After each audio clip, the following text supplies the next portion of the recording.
નમસ્કાર વિદ્યાર્થી મિત્રો, શ્રી કર્મયોગ વિદ્યા સંકુલ હબુકડા આયોજિત ઓનલાઈન વર્ગોમાં ફરી વખત તમામ વિદ્યાર્થી ભાઈઓ અને બહેનોનું હાર્દિક સ્વાગત કરું છું.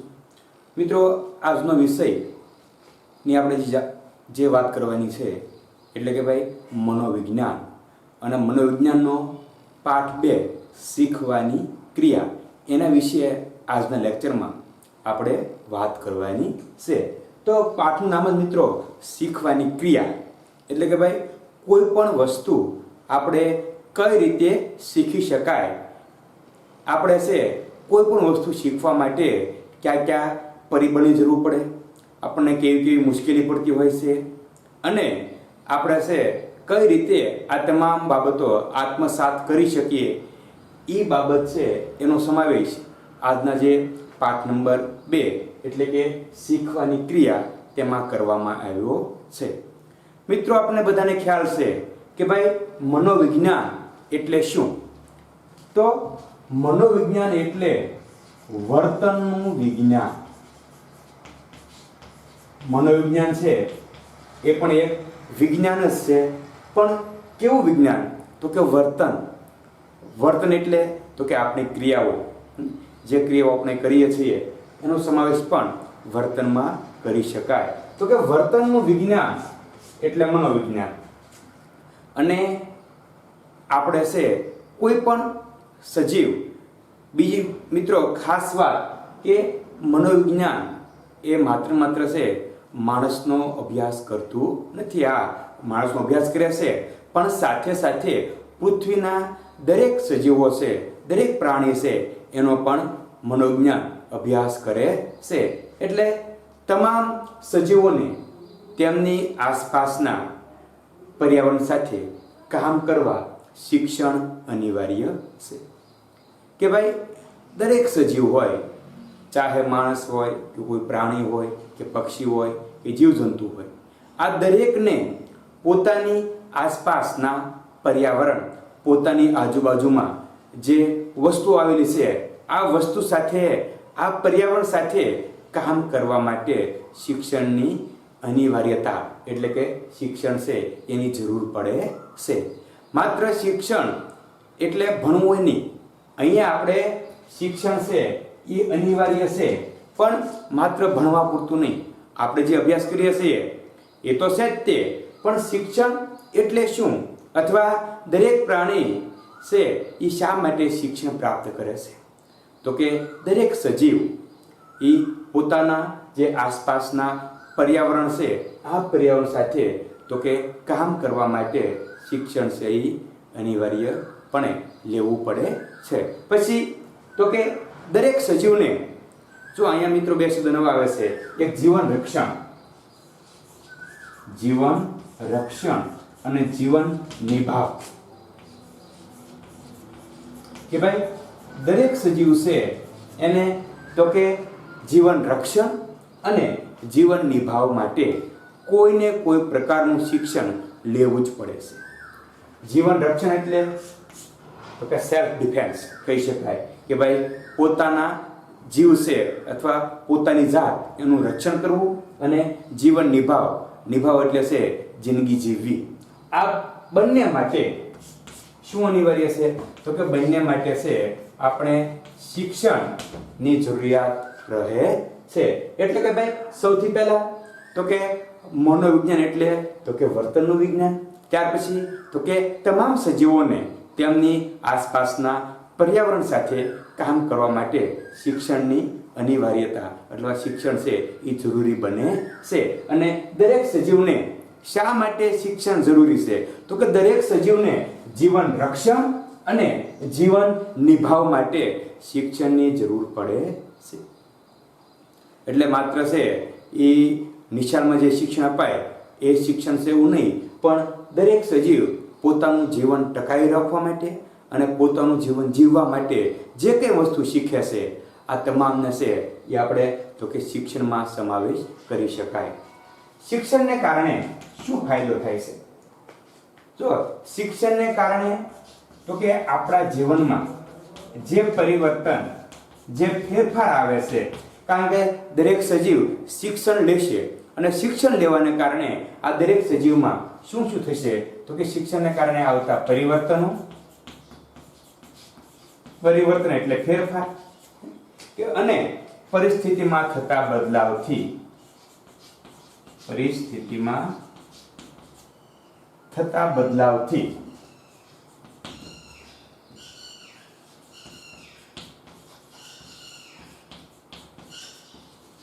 કે ભાઈ શિક્ષણને કારણે આવતા પરિવર્તન અને પરિસ્થિતિમાં થતા ફેરફારથી અથવા બદલાવથી જીવન રક્ષણ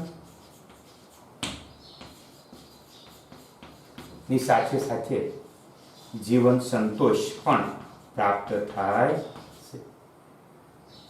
જો કે ભાઈ શિક્ષણને કારણે આપણને શું ફાયદો થાય છે તો કે શિક્ષણને કારણે આપણો જે પહેલો પેરેગ્રાફ છે એમાં આપણે શિક્ષણની અનિવાર્યતા વિશે વાત કરવાની છે કે ભાઈ શિક્ષણને કારણે માનવું તો કે જીવન રક્ષણ અને જીવન નિભાવ એ શિક્ષણને કારણે શક્ય બને છે અને શિક્ષણને કારણે આવતા પરિવર્તન અને પરિસ્થિતિમાં થતા બદલાવથી જીવન રક્ષણની સાથે સાથે જીવન સંતોષ પણ આપણને પ્રાપ્ત થાય છે અને એના કારણે કોના કારણે જીવન રક્ષણ, જીવન સંતોષ, જીવન નિભાવ આ દરેકને કારણે પ્રાણી માત્ર કોઈ પણ પ્રાણી હોય એટલે કે પ્રાણી માત્ર હોય કે મનુષ્ય હોય એને શું થાય છે તો કે પ્રાણી માત્ર હોય કે મનુષ્ય હોય એ પોતાનું જીવન છે એ શક્ય બનાવે છે.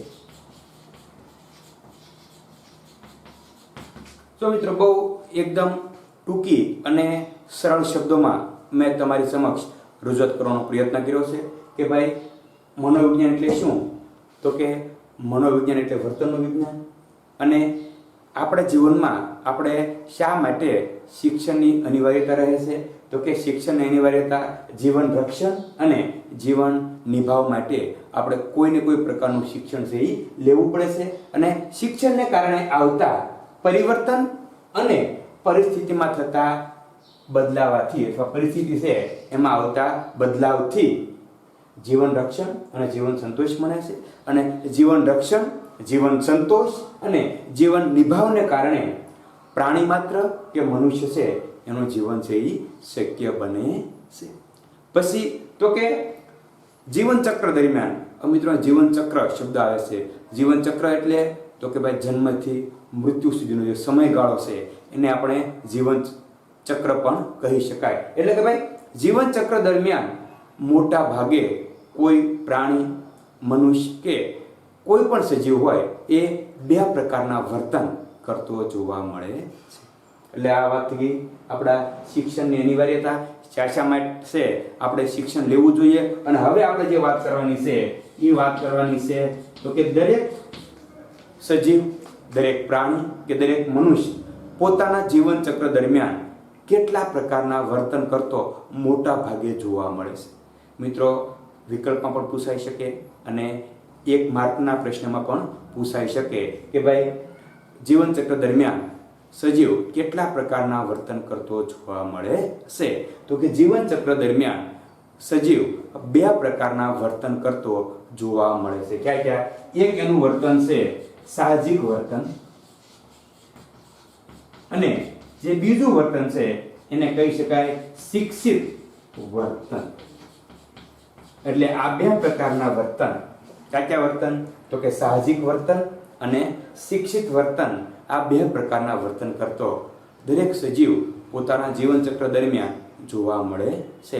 ઘણા એમ પણ પૂછી નાખે આપણને કે જીવન ચક્ર દરમિયાન સજીવ કયા પ્રકારના વર્તન કરતો જોવા મળે છે તો કે જીવન ચક્ર દરમિયાન સજીવ છે એ બે પ્રકારના વર્તન ક્યાં તો કે સાહજિક વર્તન અને શિક્ષિત વર્તન કરતો જોવા મળે છે. હવે મિત્રો તો કે આ બંને પ્રકારના જે વર્તન છે સાહજિક વર્તન અને શિક્ષિત વર્તન આપણે એના વિશે છે વિગતે સમજૂતી લેવાની છે કે ભાઈ બંને વર્તનમાં કયા પ્રકારનો તફાવત આપણને જોવા મળે છે. તો સૌપ્રથમ આપણે તો કે સાહજિક વર્તન અને ત્યારબાદ છે આપણે શિક્ષિત વર્તન છે એની સમજ મેળવીએ. તો કે સાહજિક વર્તન કોને કહેવાય આપણે એની વાત કરીએ કે ભાઈ જે સમગ્ર જીવનચક્ર દરમિયાન દરેક પ્રાણી જે પ્રકારના વર્તન કરતો જોવા મળે છે એ તો કે વર્તન બે પ્રકારના હોય છે. એક તો કે સાહજિક વર્તન અને જે બીજું આપણું છે એને આપણે કહી શકાય તો કે શિક્ષિત વર્તન. આ બંને પ્રકારો છે એના વિશે આપણે તો કે વિગતે વાત કરવાની છે. તો કે સાહજિક વર્તન કોને કહેવાય? તો કે સાહજિક વર્તન માટે પ્રાણી કે મનુષ્યને કોઈ ઔપચારિક શિક્ષણ લેવાની જરૂર રહેતી નથી. એટલે કે ભાઈ ઔપચારિક શિક્ષણ ની જરૂર નથી.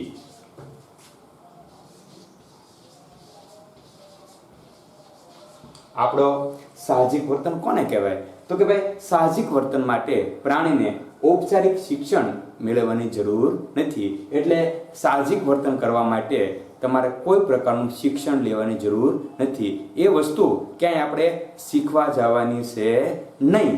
તો આ વર્તન કઈ રીતે શક્ય બને? આપણે એમ થાય કે ભાઈ સ્કૂલે આવીએ આપણે તો આપણે ઘણું બધું શીખીએ. આપણા ઘરમાં છે આપણે તો કે મમ્મી પપ્પા દાદા કે દાદી પાસેથી કંઈ ને કંઈ શીખીએ છીએ. એ વસ્તુ સાચી, પણ આ જે સાહજિક વર્તન છે એમાં તમારે ક્યારેય કોઈ પ્રકારના શિક્ષણની જરૂર રહેતી નથી. તો કે કઈ રીતે શક્ય બને? તો કે દરેક સજીવ જ્યારે જન્મે એટલે દરેક સજીવ જન્મ સાથે જ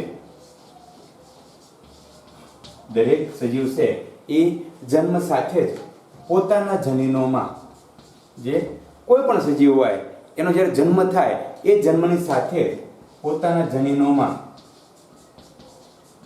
કેટલાક પ્રકારની શક્તિઓ લઈને જન્મે છે. એટલે દરેક સજીવ જન્મ સાથે પોતાના જનીનોમાં કેટલીક શક્તિઓ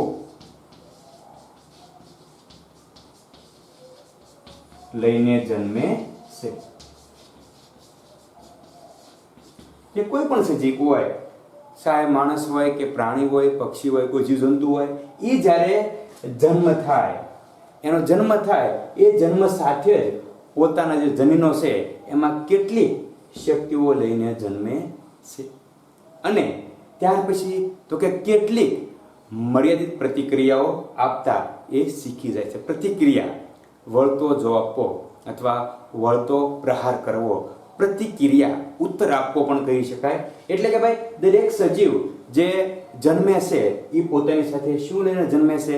તો કે દરેક સજીવ જન્મ સાથે પોતાની જે જનીનો છે એમાં શક્તિઓ લઈને જન્મે છે અને એની જે પ્રતિક્રિયા આપતા આપોઆપ શીખી જાય છે. એટલે મિત્રો આટલા પોઈન્ટને આધારે આપણે એવું કહી શકાય કે ભાઈ સાહજિક વર્તન એ કેવું વર્તન છે? તો કે સાહજિક વર્તન માટે ઔપચારિક શિક્ષણની જરૂર રહેતી નથી. તો કઈ રીતે શક્ય બને છે? તો કે સજીવ જન્મે ત્યારે પોતાના જનીનોમાં અમુક શક્તિ લઈને જન્મે છે અને ધીમે ધીમે કરતા તે પ્રતિક્રિયા આપતા શીખી જાય છે. તો મિત્રો હવે આપણે એમ થાય તો આપણે કોને અથવા કયા વર્તનને સાહજિક વર્તન કહી શકીએ? તો સૌથી પહેલા તો કે આપણે કીડી જોયું છે. તો કીડીને પોતાના માટે ખોરાકના કણને ખેંચી જવું. હવે કોઈ વ્યક્તિ કે કીડી ક્યાંય ભણવા નથી ગઈ કે કાંઈ શીખવા નથી ગઈ કે પોતાના દર તરફ ખોરાકને પકડીને ખેંચી જવો જોઈએ. પણ એ કેવું વર્તન છે? સાહજિક વર્તન છે. અને એ તો કે જન્મ સાથે જ આપોઆપ આવી જાય છે કે ભાઈ કીડીનું પોતાના માટે ખોરાકના કણને ખેંચી જવું. પછી બીજું ઉદાહરણ, ગાયનો વાછડો અથવા ગાયને જ્યારે વાછડો જન્મે એને થોડી ક્ષણમાં અથવા થોડી જ વારમાં માતાના આસળને વળગીને પોતાની ભૂખ સંતોષવી. એને છે આપણે કહેવા જવું પડતું નથી કે ભૂખ લાગી હોય તો તારી માતાનું આસળ છે એને મોઢામાં લઈ લે. પણ સાહજિક વર્તન છે, આપોઆપ પોતાની જનીનો છે એમાં આપોઆપ આ છે એ વર્તન જોવા મળે છે. અને ત્રીજું, માનવ બાળનું જન્મતાની સાથે જ રડવું. આપણે છે ત્યારે કોઈ બાળકને કહેવું નથી પડતું કે તું રડ. જ્યારે જન્મ થાય એક સાહજિક ક્રિયા છે. જન્મ થાય એટલે બાળક રડે જ તે. ત્યાર પછી આગળ આપણે ઉદાહરણ જોઈએ તો જે માની લો કે પ્રાણી છે એને ક્યારેય તરતા શીખવું પડતું નથી, કારણ કે એ સાહજિક વર્તન છે? મનુષ્ય શીખવું પડે છે, પણ અમુક પ્રાણી છે એને ક્યારેય તરતા શીખવું પડતું નથી. તો કેવું વર્તન કહી શકાય? સાહજિક વર્તન કહી શકાય.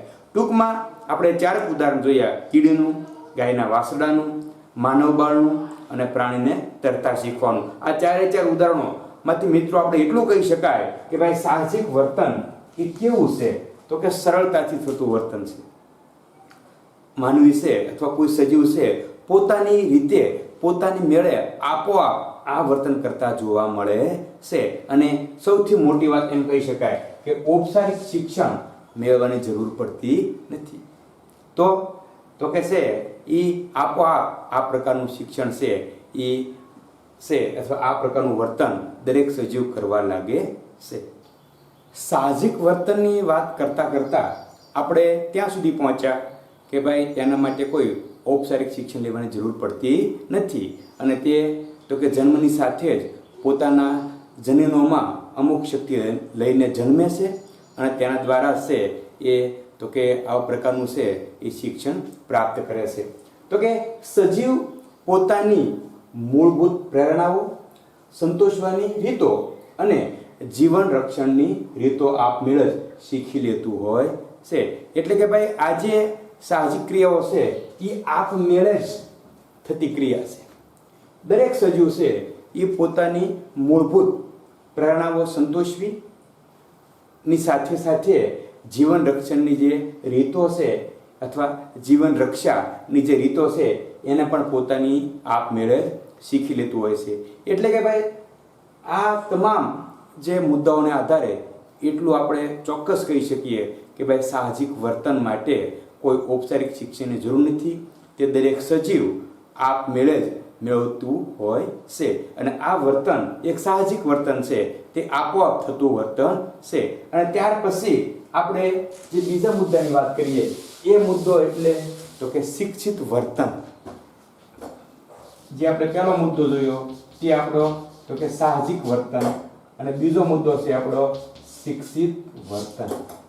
તો કે શિક્ષિત વર્તન માટે કેવું હોય છે ભાઈ? તો કે સૌથી પહેલા તો આ વર્તન કઈ રીતે શીખી શકાય?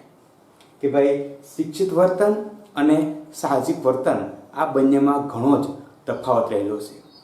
શિક્ષિત વર્તન કઈ રીતે શીખી શકાય? તો કે અન્ય લોકોને વર્તન કરતા જોઈને આ શિક્ષણ અથવા આ વર્તન કરવામાં આવે છે. એટલે પહેલો મુદ્દો આપણે એવો બને ભાઈ, અન્ય વ્યક્તિને, અન્ય એટલે જે બીજી વ્યક્તિ છે અથવા અન્ય વ્યક્તિને કયો, અન્ય લોકોને કયો, અન્ય વ્યક્તિને વર્તન કરતા જોઈ ને શીખાય છે અથવા શીખી લેવાય છે. કે ભાઈ શિક્ષિત વર્તન કઈ રીતે શીખવામાં આવે છે? તો કે અન્ય વ્યક્તિને વર્તન કરતા જોઈને આ વર્તન શીખાય છે. જ્યારે અન્ય કોઈ વ્યક્તિ એ પ્રકારનું વર્તન કરતું હોય અને આપણને એમ લાગે કે આ વર્તન મારે કરવાની જરૂર છે, આ વર્તન મારે કરવું જોઈએ અને આ વર્તન મારે કરવું છે એવું લાગે એટલે અન્ય વ્યક્તિને વર્તન કરતા જોઈને આપણે એ વર્તન શીખીએ છીએ. અને બીજું અર્થમાં કેવો એમ પણ કહી શકાય એ વર્તન અન્ય દ્વારા શીખવવામાં આવતું હોય છે. શિક્ષિત વર્તન તમે જ્યારે શીખો છો એટલે સૌથી પહેલાં તો કે કાં તો એ અન્ય વ્યક્તિને કરતા જોઈને શીખવામાં આવે છે, શીખાય છે.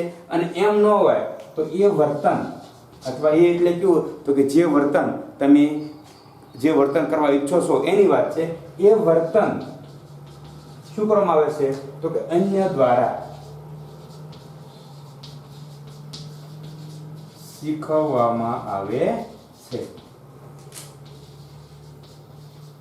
આ પણ થઈ જાય. આ બંને છે એ શિક્ષિત વર્તન કોને કહેવાય? એની બહુ સરળ અને સમજૂતી આપણને આપવામાં આવી છે કે ભાઈ અન્ય વ્યક્તિને વર્તન કરતા જોઈને શીખાય છે. અને બીજા શબ્દોમાં કહેવું હોય તો એ વર્તન અન્ય દ્વારા શીખવવામાં આવે છે.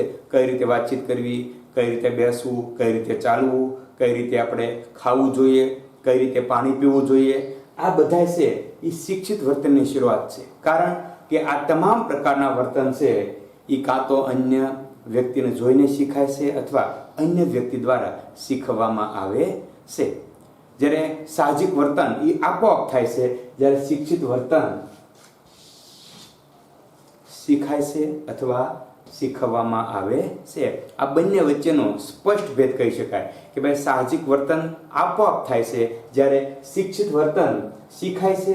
કઈ રીતે શીખાય છે? તો અન્ય વ્યક્તિને જોઈને અથવા અન્ય દ્વારા આપણને શીખવામાં આવે છે. આ પ્રકારના શિક્ષણમાં, કયા પ્રકારના? શિક્ષિત વર્તનના શિક્ષણમાં વ્યક્તિ કે પ્રાણીને જે તે વર્તન કરતા આવડતું હોતું નથી. આ પ્રકારનું વર્તન આવડતું હોતું નથી. તો અને એટલા માટે આવડતું હોતું નથી એટલા માટે તેને શીખવવામાં આવે છે અથવા શીખાય છે. એટલે ત્રીજો મુદ્દો આપણે મિત્રો એવું પણ કહી શકાય કે ભાઈ શિક્ષિત વર્તનનો ત્રીજો પોઈન્ટ આપણો શું બનશે? તો કે આ પ્રકારના શિક્ષણમાં વ્યક્તિ કે કોઈ પ્રાણી હોય એને જે તે વર્તન કરતા આવડતું હોતું નથી, પણ એ પોતે વર્તન કરવા ઈચ્છે તો શું કરશે? તો કે સ્વેચ્છાએ. તો એ મિત્રો સ્વેચ્છાએ શબ્દ એટલે પોતાની ઈચ્છા, સ્વેચ્છા, પોતાની ઈચ્છા, પોતાની મરજીથી ચોક્કસ પ્રકારના પરિવર્તનો સ્વીકાર કરે છે અથવા ચોક્કસ પ્રકારનું પરિવર્તન સ્વીકારે છે અને એની સાથે જ પોતાના વર્તનમાં બદલાવ લાવે છે. આપણે એની વિગતે ચર્ચા કરીએ. આ 3 પોઈન્ટ આપણે જોયા કે ભાઈ શિક્ષિત વર્તન એટલે શું? તો કે અન્ય વ્યક્તિને વર્તન કરતા જોઈને શીખાય છે અથવા અન્ય વ્યક્તિ દ્વારા શીખવામાં આવે છે. આ પ્રકારનું વર્તન માણસ કે માનવી અથવા પ્રાણીને આવડતું હોતું નથી, પરંતુ વ્યક્તિ કે પ્રાણી જે તે વર્તન કરવા અથવા કરતા શીખવા માટે સ્વેચ્છાએ ચોક્કસ પરિવર્તનો સ્વીકાર કરીને બદલાવ લાવે છે. એટલે જો કોઈ વ્યક્તિ કે પ્રાણી આ પ્રકારનું શિક્ષણ લેવા માંગતો હોય, આ પ્રકારનું વર્તન શીખવા માંગતો હોય તો સૌથી પહેલા શું કરવું પડે છે? તો કે સ્વેચ્છાએ પોતાની ઈચ્છાથી, પોતાની મરજીથી ચોક્કસ પરિવર્તનનો સ્વીકાર કરવો પડે છે. એટલે સ્વેચ્છાએ ચોક્કસ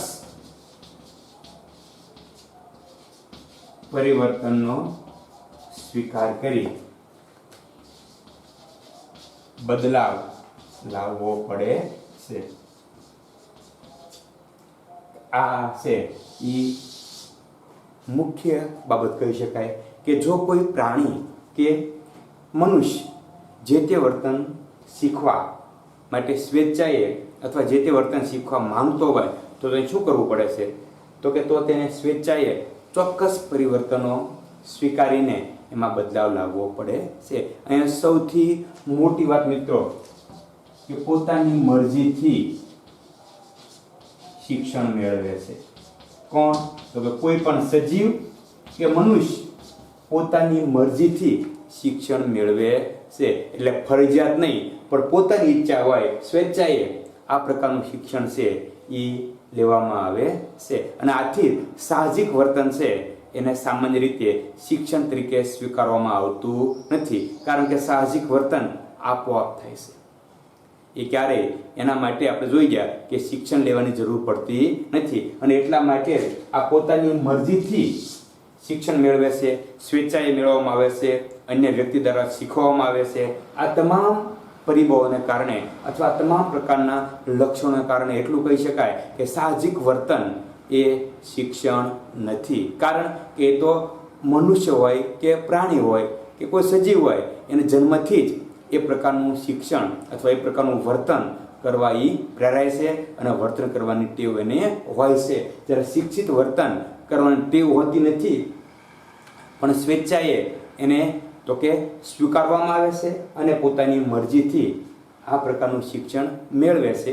પ્રાણી કે બાળક જેમ જેમ મોટા થતા જાય, પોતાનો વિકાસ, પોતાની વૃદ્ધિ જેમ જેમ થતી જાય તેમ તે શું કરે છે? તો કે પર્યાવરણમાંથી અનુભવો ગ્રહણ કરીને પોતાના વર્તનમાં પરિવર્તન લાવી જીવનશૈલી એક અનોખી જીવનશૈલી અપનાવે છે. એ શિક્ષિત વર્તનમાં જ આવે છે મિત્રો કે ભાઈ જેમ જેમ કોઈ પણ સજીવ હોય કે કોઈ પણ મનુષ્ય હોય, કોઈ પણ પ્રાણી હોય, જેમ જેમ મોટો થતો જાય, જેમ જેમ પોતાનામાં વૃદ્ધિ આવતી જાય, તો જેમ વિકાસ થતો જાય, તેમ તેમ પર્યાવરણમાંથી અનુભવ ગ્રહણ કરવા એટલે સ્વીકારવા, જોવા અને પોતાને અપનાવવા, એટલે આવા પર્યાવરણમાંથી અનુભવો સ્વીકારીને ગ્રહણ કરીને પોતાના વર્તનમાં પરિવર્તન લાવતા જ હોય છે. અને એટલા માટે શિક્ષણ એ જન્મથી મૃત્યુ સુધી ચાલતી અવિરત પ્રક્રિયા છે. પહેલાં આપણે જોયું હતું ભાઈ તો કે જીવન ચક્ર દ્વારા 2 પ્રકારના વર્તન કરવામાં આવે છે. અને છેલ્લે આપણે એવું એટલું કહી શકાય કે શિક્ષણ એ જન્મથી મૃત્યુ સુધી અવિરત ચાલતી પ્રક્રિયા છે. ક્યારેય કોઈનું શિક્ષણ પૂરું થતું નથી, કારણ કે શિક્ષણ એટલે વર્તનની વાત છે. ક્યારેય કોઈ વ્યક્તિ એવું ન કહી દે બસ હવે મેં તમામ પ્રકારના વર્તન શીખી લીધા છે, હવે મારા જીવનમાં મારે કોઈ પરિવર્તન લાવવાની જરૂર નથી, હવે છે મારે કોઈ પ્રકારનું શિક્ષણ મેળવવાની જરૂર છે નહીં. આવું ક્યારેય કહી શકાય નહીં. અને એટલા માટે શિક્ષણની જે યાત્રા છે કે ભાઈ શિક્ષિત વર્તનમાં શિક્ષણની જે યાત્રા છે એને કેવી કહેવામાં આવે છે તો કે જન્મથી મૃત્યુ સુધીની. માણસનો જન્મ થાય ત્યાંથી જ તો કે શિક્ષણ લેવાની શરૂઆત કરે છે, અને જન્મથી જ્યાં સુધી માણસ મૃત્યુ પામે એટલે કે જન્મથી મૃત્યુ સુધીની અવિરત, જે ક્યારેય વિરામ પામતી નથી, જે ક્યારેય અટકતી નથી, એવી પ્રક્રિયા એટલે અવિરત પ્રક્રિયા છે. અને શિક્ષણ એ કેવી પ્રક્રિયા છે તો કે શિક્ષણ એ જન્મથી મૃત્યુ સુધીની અવિરત પ્રક્રિયા છે. તો મિત્રો અહીંયા આપણે શિક્ષિત વર્તનની વાત કરી, એની પહેલાં આપણે તો કે સાહજિક વર્તનની વાત કરી. આ બંને વચ્ચે જે ભેદ છે એ ચોખ્ખો છે કે સાહજિક વર્તન તો કે આપમેળે શીખાય છે, એમાં કોઈ પ્રકારના શિક્ષણની જરૂર રહેતી નથી. જ્યારે અહીંયા જોઈએ તો કે શિક્ષિત વર્તન કોને કહેવાય તો કે અન્ય વ્યક્તિને વર્તન કરતા જોઈને શીખવામાં આવે છે, અથવા એ વર્તન અન્ય વ્યક્તિ દ્વારા શીખવવામાં આવે છે. આ પ્રકારનું વર્તન પ્રાણી કે માણસને આવડતું હોતું નથી, પણ સ્વેચ્છાએ ચોક્કસ પરિવર્તન સ્વીકારી પોતાનામાં છે એ બદલાવ લાવે છે. અને આ પ્રકારનું શિક્ષણ, કયા પ્રકારનું શિક્ષિત વર્તન, આ પ્રકારનું છે એ શિક્ષણ મરજીથી મેળવે છે. અને આ પ્રકારનું જે શિક્ષણ છે એની યાત્રા કેવી હોય છે તો કે એની યાત્રા અવિરત હોય છે. ક્યાંથી લઈને ક્યાં સુધી તો કે જન્મથી મૃત્યુ સુધીની અવિરત પ્રક્રિયા છે. ઘણીવાર પૂછતા હોય છે શિક્ષણ એ કેવી પ્રક્રિયા છે તો કે શિક્ષણ એ જન્મથી મૃત્યુ સુધીની અવિરત પ્રક્રિયા છે.